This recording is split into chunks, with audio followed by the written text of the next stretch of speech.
1940 के अंदर उन्होंने हितवाद में एक पहला लेख लिखा, जब युवा थे वो, और वह लेख था कन्फ्यूशियस के ऊपर।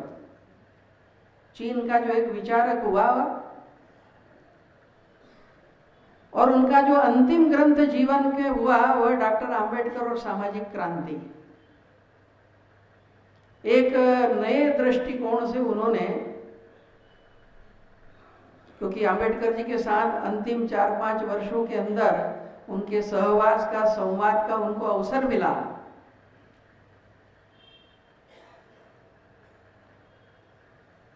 और इसलिए फ्रॉम कन्फ्यूशियस टू अंबेडकर इस दीर्घावधि के अंदर और पौर्वात्य, पश्चिमात्य, ये सभी विषयों के अंदर उन्होंने विचार किया, लिखा। उनकी स्मृति भी थी, तो मुझे कुछ उनके साथ रहने का अवसर मिला। तो जब मैं दिल्ली में था तो एक साहित्य के मर्म के व्यक्ति आए और बात चलने लगी हरिवंश राय बच्चन की मधुशाला की। हरिवंश राय बच्चन ने मधुशाला जहाँ से प्रेरणा लेकर लिखी, वो है तो मधु के ऊपर है, लेकिन है वो दार्शनिक। तो प्रसिद्ध उमर खयाम जो हुआ, तो उमर खयाम की रुबाइयों का अंग्रेजी अनुवाद वो फ्रेज के फ्रेज ऐसे उद्धृत करते चले गए।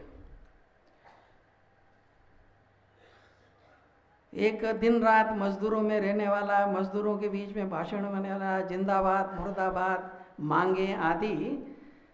लेकिन ऐसे अलग अलग पहलू में जब उनके संवाद देखते हैं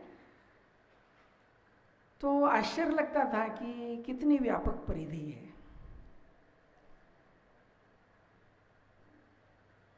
उनकी जो व्यक्तित्व था उससे केवल, कई बार होता है कि जो उनके साथ जुड़े हैं, उस संगठन से जुड़े हैं, तो श्रद्धा रहती है, और श्रद्धा में जहाँ प्रेम रहता है, श्रद्धा रहती, तो आदमी को जरा मैग्नीफाइंग ग्लास से देखते हैं, जितना उससे बड़ा दिखता है, बड़ा वर्णन भी करते हैं। लेकिन असली पहचान तो होती है कि हमारा विरोधी क्या कह रहा हमारे बारे में। तो दत्तोपंत जी ने मजदूर क्षेत्र में मुख्य भूमिका लंबे समय तक रही उनकी।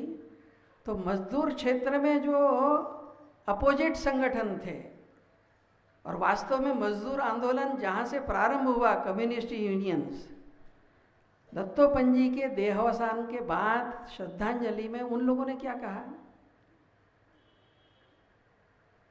तो बहुत प्रसिद्ध नेता उस समय के एटुक के गुरुदास गुप्ता,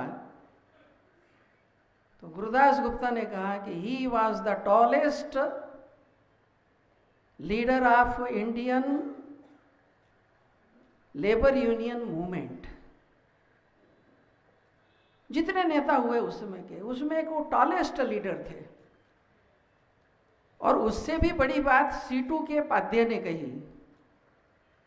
पाध्य कम्युनिस्ट उसमें थे, लेकिन पाध्य ने कहा कि जब हम लोग भ्रम की स्थिति में रहते थे, संशय की स्थिति में रहते थे, तो मार्ग देखने के लिए, मार्गदर्शन के लिए, विमर्श के लिए दत्तोपंत जी के पास जाते थे। यानी मजदूर आंदोलन है तो उसके प्रति जो पूर्ण रूप से न्याययुक्त व्यवहार करने वाला, उस व्यक्ति से लेकर हमारी विरोधी विचारधारा का व्यक्ति भी अगर कोई एक वैचारिक सांगठनिक भ्रम खड़ा होता है तो कहाँ से हम मार्गदर्शन प्राप्त करें। तो अपने ही संगठन के किसी नेता की बजाय जो उनकी ओर देखता है। तो इस प्रकार का एक बहुविध गुण संपन्न उनका व्यक्तित्व था।